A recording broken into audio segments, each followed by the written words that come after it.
great to be back in beautiful Davos, Switzerland, and to address so many respected business leaders, so many friends, few enemies. Yesterday marked the one-year anniversary of my inauguration, and today, after 12 months back in the White House, our economy is booming, growth is exploding, productivity is surging, investment is soaring, incomes are rising,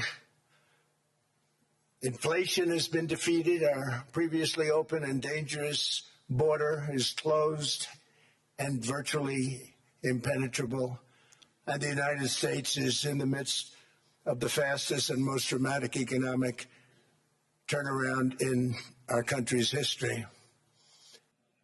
Instead of raising taxes on domestic producers, we're lowering them. The USA is the economic engine on the planet, and when America booms, the entire world booms. It's been the history.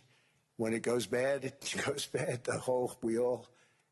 You all follow us down, and you follow us up, and we're at a point that I don't believe we've ever been. I never thought we could do it this quickly. Under my leadership, U.S. natural gas production is at an all-time high by far. And perhaps how you too and the places where you come from can do much better by following what we're doing, because certain places in Europe are not even recognizable, frankly, anymore. They're not recognizable. And we can argue about it, but there's no argument.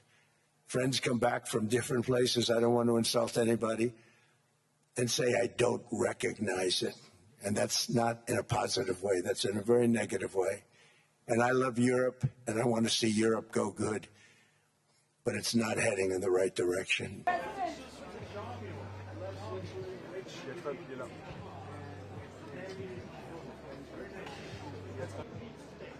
Ultimately, these are matters of national security, and perhaps no current issue makes the situation more clear than what's currently going on with Greenland. Would you like me to say a few words of Greenland? I was going to leave it out of the speech, but I think I would have been reviewed very negatively. I have tremendous respect for both the people of Greenland and the people of Denmark, tremendous respect. But every NATO ally has an obligation to be able to defend their own territory. And the fact is, no nation or group of nations is in any position to be able to secure Greenland other than the United States. Greenland is a vast, almost entirely uninhabited and undeveloped territory that's sitting undefended in a key strategic location between the United States, Russia, and China. That's exactly where it is, right smack in the middle. Wasn't important nearly when we gave it back. You know, when we gave it back, it wasn't the same as it is now. It's not important for any other reason, you know, everyone talks about the minerals. There's so many places. There's no rare earth, no such thing as rare earth. There's rare processing, but there's so much rare earth. And to get to this rare earth, you got to go through hundreds of feet of ice. That's not the reason we need it. We need it for strategic national security and international security. This enormous unsecured island is actually part of North America, on the northern frontier of the Western Hemisphere. That's our territory. It's the United States alone that can protect this giant mass of land, this giant piece of ice, develop it and improve it and make it so that it's good for Europe and safe for Europe and good for us. And that's the reason I'm seeking immediate negotiations to once again discuss the acquisition of Greenland by the United States, just as we have acquired many other territories throughout our history, as many of the European nations have. They've acquired. There's nothing wrong with it. But this would not be a threat to NATO. This would greatly enhance the security of the entire alliance, the NATO alliance. The United States is treated very unfairly by NATO. I want to tell you that. And when you think about it, nobody can dispute it. We give so much and we get so little in return. And I've been a critic of NATO for many years. And yet I've done more to help NATO than any other president by far, than any other person. You wouldn't have NATO if I didn't get involved in my first term. Probably won't get anything unless I decide to use excessive strength and force where we would be, frankly, unstoppable. But I won't do that. Okay? Now everyone's saying, oh, good.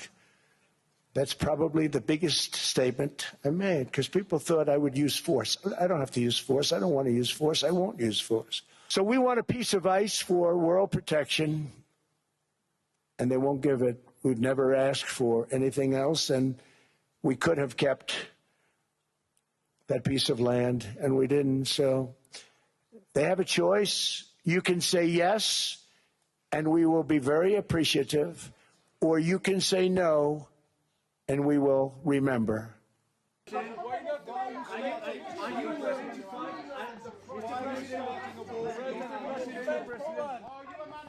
Venezuela's been an amazing place for so many years, but then they went bad with their policies. 20 years ago, it was a great country, and now it's got problems, but we're helping them. And those 50 million barrels, we're going to be splitting up with them, and they'll be making more money than they've made in a long time. Venezuela is going to do fantastically well. We appreciate all of the cooperation we've been giving. We've been giving great cooperation. Once the attack ended, and they said, let's make a deal. More people should do that.